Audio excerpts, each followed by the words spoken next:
90% મા બાપને તો ખબર જ નથી કે બાળક કેમ પેદા કર્યું છે, કેમ કે એ કેમ પેદા થયા એને ખબર નથી. હું એવું માનું છું કે આજે 80 કરોડ લોકોને ભારત સરકાર કેમ ખવડાવે છે? આપણાથી એટલું ઓવર પોપ્યુલેશન છે.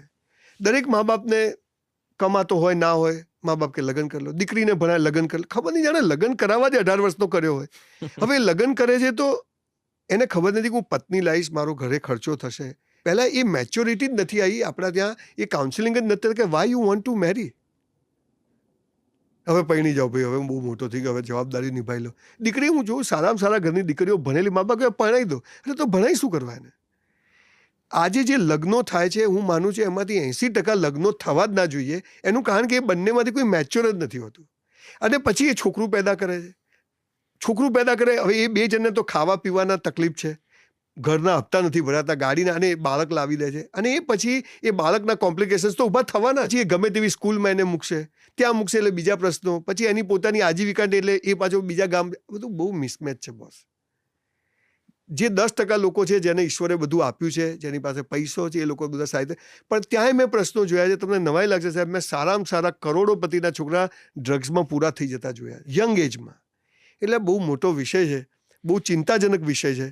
પણ એજ્યુકેશન સિસ્ટમના પાયામાં જે મૂળ વાતો હતી એ આજે ભૂલાઈ ગઈ છે. અને માત્ર 1 વર્ષમાં ગોખો અને 3 કલાકમાં ઉલટી કરો, અને એ તમારા જીવનનું માપદંડ છે સફળતાનું, જેની ઉપર 10,000ની નોકરી નથી મળવાની મને. એટલે પ્રેક્ટિકલ નોલેજ સ્કૂલ કોલેજમાં આપવાનું ચાલુ નહીં થાય. અને જેને બાળકને, જે મોદી, એ બહુ સરસ, ખરેખર નરેન્દ્રભાઈ મોદી બહુ સરસ, મેં તો આખો એનો અભ્યાસ કર્યો, બહુ અફલાતુન એજ્યુકેશન પોલિસી, પણ એ ઇમ્પ્લિમેન્ટ થતી નથી. અને એ જો થઈ ગઈ તો સાહેબ તમારી મારી બધી ચિંતાઓ દૂર થઈ જશે. પણ એ 20,000 સ્કૂલો ક્યારે ટ્રાન્સફોર્મ થશે કે જ્યાં દરેક સ્કૂલમાં 15-20 કિલો, કેવી મજા આવી જાય. બસ આટલી મૂળ વાત છે. ચાઇનામાં કેટલી વસ્તી છે, તમે જઈ આવો એકવાર ચાઇના, સાહેબ શું કામ કરે લોકો. પણ એને સ્કૂલમાં શીખવાડ્યું કે આ તારી ડ્યુટી છે, તારે ટોયલેટ બાથરૂમ ધોવા પડશે, તારી ડીશ જાતે ધોવી પડશે. એ આપણા ત્યાં નથી બધું. અહીં તો પેલો છોકરાને એક થપ્પડ મારે તો મા બાપ આવી જાય છે. હું તો મારી યુનિવર્સિટી સ્કૂલમાં બોર્ડ મારવાનું કે છોકરાને મારવામાં આવશે, તમે આવશો તને મારવામાં આવશે, તને માર પડશે, તારે મૂકવો હોય તો મૂક, કેસ બેસ નહીં થાય તો પહેલે તારી પાસે લખાઈ લેવાનું સહી. પેલો ડૉક્ટર નહીં કે મરી જાવ જવાબદારી નહીં, મારવા પડશે છોકરાઓને. આજે ના મા બાપ મારે, ના ટીચર, એટલે છોકરાઓ બગડી ગયા છે બધી. આપણા ત્યાં જ્ઞાતિવાદ એટલો વિકરી, આપણે આતંકવાદ કહીએ, પણ હું એમ કહું છું કે હું પટેલ, હું બ્રાહ્મણ, હું જૈન, આ શું છે? આતંકવાદ જ છે. બહુ ચોક્કસ જવાબદારીપૂર્વક કહું છું. પટેલો ભેગા થઈને કે પટેલને ધંધો આપો, મુસલમાન કે મુસલમાનને, બ્રાહ્મણો કે બ્રાહ્મણોને આપો, જૈનો, આ શું ચાલી રહ્યું છે? વસુદેવ કુટુંબકમની વાતો કરીએ એટલે બહુ મોટી, અને આની આડઅસરો 10 વર્ષ પછી બહુ મોટી દેખાશે તમને. એટલે ચિંતાનો વિષય તો છે જ, પણ હું માનું છું કે કંઈક ભગવાન કોઈને સદબુદ્ધિ આપશે ને બધું સારું થઈ જશે. એલપી ને કેપી જુદા થશે, પછી એમાં 52 ગામ ને 42 ગામ જુદા થશે, એમાં પછી ગામડાના શહેરના ક્યાં જઈને છેલ્લે માણસ ઠૂઠા જેવો એકલો ઊભો છે, એનો પડછાયો એની સાથે નથી.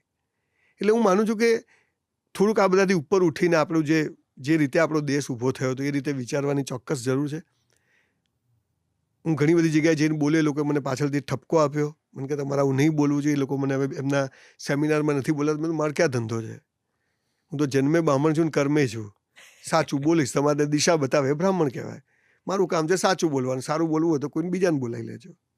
એક જગ્યાએ તો સ્ટેજ પરથી બબાલ થઈ ગઈ, સ્ટેજ પરથી ઊભો થઈને બહાર આવી ગયો. પેલા કે અંદર આવવાનું, પેલા કે ના આ તો ચાલે જ નહીં. આવું બધું થયું, પણ હું નીકળી ગયો. પછી મેં તો હું તો આ જ બોલવાનો. તમે કહો છો હું સ્ટેજ પર છું, તમે મને કહો આવું બોલજો તો હાથ પગ બાંધી નાચવાનું કેવી રીતે? અહીંયા મારા વિચારો, અને અચ્છા તમને નવાઈ લાગશે નહીં, મને 100માંથી 90 જગ્યાએ તો સબ્જેક્ટ જ નથી આપતા. 95 જગ્યાએ મેં તું બોલવાનું છું, મને કે તમારે જે બોલવું હોય. તો પછી હું તો આ જ બોલવાનો છું. આ જે નરેન્દ્રભાઈ શિક્ષણ પોલિસી આપી છે ને, એ ઇમ્પ્લિમેન્ટ થાય અને ત્યાં સંસ્કારોનું સિંચન થાય. સાથે સાથે અત્યારે સાહેબ 10-15 વર્ષના છોકરાઓ હોટલના રૂમમાં જાય છે. તમને ખબર નથી સમાજ ક્યાં ચાલી રહ્યો છે. એક તો મને જે કરવું છે મને સ્કૂલ કોલેજથી જ કરવા મળવું જોઈએ. મને ધારો કે મને ડૉક્ટર બનવું છે, હું હોશિયાર છું, IAS, તો હું નહીં એ ભણવા મળે. પણ મને એ નથી ગમતું, તોય મારે સાઇન થીટા કોસ થીટા એને સોડિયમ કે પોટેશિયમ NH4 ભણવાનું. વાય? અને એટલે આપણા છોકરાઓ મેક્સિમમ ફોરેન જતા રહે છે. ત્યાં એ ટોયલેટમાં કામ કરે છે, ત્યાં એ પિઝા ડિલિવરી કરે, ત્યાં એ શરમ નથી, કે આખો સમાજ એ રીતે બન્યો છે. એટલે આપણે એવો સમાજ બનાવવા માટે સ્કૂલ કોલેજથી જ માણસને જે કરવું છે એને કરવા મળવું જોઈએ. અને આ બધા બેરિયર્સ બને એટલા એના સરકારે પ્રમોટ નહીં કરવા જોઈએ, સમાજના મોભીઓ પ્રમોટ નહીં કરવા. The hall world is a global village. તમે અમેરિકા જાઓ, પેલો પૂછે કોણ, કે માઇકલ. હવે માઇકલ કોણ છે કોઈ પૂછતું નથી, કેથોલિક કે પ્રોટેસ્ટન્ટ કોણ છે પૂછતું નથી. અહીંયા તો જાતિ બ્રાહ્મણ, કયા બ્રાહ્મણ? ગામડાના કે શહેરના? તારે કામ શું છે? નોટ નથી દેખાતી તને? તારે કામથી નિસ્બત છે. બહુ વધી ગયું છે સાહેબ. એવી સ્કૂલ કોલેજમાંથી જેવું એડ્યુકેશન આપવામાં આવે, ખરેખર તો આપણે બધાના નામ કેવા હોય છે, GJ125, GJ126, GJ127. ખાલી ખબર જ ના પડે કઈ કંપનીની ગાડી છે એ વાત કરતા હોય તો. પણ પાછળ પરમાર લખાવે છે, રાવલ લખાવે છે, શાહ લખાવે છે, એટલે બધી ખબર પડે છે. અને પછી બધા પ્રશ્નો ઊભા થાય. 300 ધર્મ અને 3000 સંપ્રદાયો. એટલે મુસલમાન મોહમ્મદ પૈગંબરે પણ એક ધર્મ બનાવ્યો, ઇસ્લામ. ત્યાં 72 ફિરકા બનાવ્યા છે. દિલ હે કે માનતા નહીં, બધું ચાલે છે. એટલે ફોર્મ્યુલા એક જ છે કે સ્કૂલ કોલેજમાં બધા જ વિષયો મને ભણાવવા, બધા 200-300 ઓપ્શન મળે, અને ત્યાં મને આ શિક્ષણ આપવામાં આવે કે ગીતાનો 4થો અધ્યાયનો 13મો શ્લોક શું કહે છે, કે મેં કોઈ જાતિ બનાવી જ નથી. કૃષ્ણ ભગવાન કહે છે. તો આપણે કોણ આ બધું ઊભું કરીને લઈને ફરીએ છીએ? આજે હું રોજની 200 સેલ્ફી લઉં છું સાહેબ, અને હું ડાયરી લખું છું રોજ. તમે મારા પ્રોગ્રામમાં આવો મારી સાથે એકવાર, અને તમે જુઓ કે અભિમાન નથી કરતો, પણ યુથ 90% પગે પડે છે સાહેબ પ્રોગ્રામ પત્યા પછી. જે કોઈને અડધો કલાક સાંભળે નહીં. અમદાવાદની વાત કરું છું, અમદાવાદની કોલેજોના છોકરાઓ. એટલે એ જોઈને હું બોલું છું કે અહીંયા આગ લાગી છે બરાબર. એટલે કામ તો આપણે પિન પોઈન્ટ પર જઈ. હવે જે બુઢ્ઢાઓ, જે ખડૂસો છે, બની બેઠેલા લોકો છે, એમને તો હું નહીં જ ગમું. તો આઈ ડોન્ટ કેર. આ કોઈ તમે હું વાતો, હું છે ને, હું રિઝલ્ટનો માણસ છું. દરેક વિષય પર 2 કલાક બોલી શકાય. બોલીને શું આપણી પાસે એનો ઠોસ શું કરી શકીએ? તો આપણે કહ્યું કે આપણે હવે આઈ એમ 59, 59 વર્ષ થયા. આપણે આટલું કરી શકીએ એમ છે. 5 વર્ષ જો ભગવાને જીવતા રાખ્યા તો એક લેગસી આપીને જઈએ, અને જ્યાંથી એવા માણસો તૈયાર થઈને એમ જોઈને કે આની જ યુનિવર્સિટીનો છોકરો છે, આની જ સ્કૂલનો છોકરો, આટલું આપણે કરી શકશું. અને એ જોઈને બીજા લોકો કરશે. આ દેશમાં તક્ષશિલા નાલંદાઓ હતી. આ દેશમાં 7 લાખ ગુરુકુળો હતા, જ્યાં 64 કલાઓ શીખવવામાં આવતી હતી. તો આપણે એ કરી શકીએ. તમે હું કેમ ના કરી શકીએ? અને ત્યાં સ્કિલ બેઝ એડ્યુકેશન અને સાથે સંસ્કારોનું સિંચન. આજે છોકરો મા બાપના પગે ના લાગે, હાલ ઘરમાંથી જ કાઢી મૂકવાનો. પણ એ કેમ નથી લાગતો કે એણે એના મા બાપને નથી જોયા? એટલે આ બધું સૌથી મોટી જે સત્યાનાશ અંગ્રેજો કરીને ગયા, એ આપણી એડ્યુકેશન સિસ્ટમમાં 5 વિષય દાખલ કરીને ગયા. 5 જ વિષય ભણવાના. જે કારકુનો તૈયાર થાય એ થાય, ડૉક્ટર થાય, બાકી 90% કચરો. અને એ આ 70 વર્ષમાં ભેગો થઈને 80 કરોડે પહોંચ્યો છે. એટલે બહુ ગંભીરતાથી વિચારવાનું. આજે ગુજરાતનું 1 વર્ષનું બજેટ 36,000 કરોડ રૂપિયા છે. કેટલું બધું સરસ થઈ શકે, થઈ રહ્યું છે, પણ હજી જોઈએ એવું નથી થઈ રહ્યું. હવે ઇનિશિયેટિવ કોણ લેશે?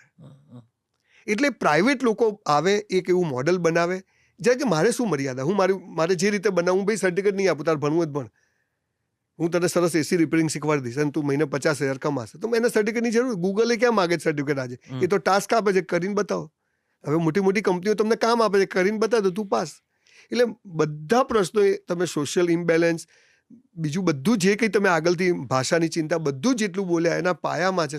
એ જો બરાબર થઈ ગયું તો હું માનું કે વાંધો નહીં આવે. અને તમે જો આજે પણ જેટલી સારી સ્કૂલોમાંથી ભણેલા છોકરા છોકરીઓ, જે લોકો મસ્ત જીવે છે, એમના બાળકોને બી સરસ જીવાડે છે.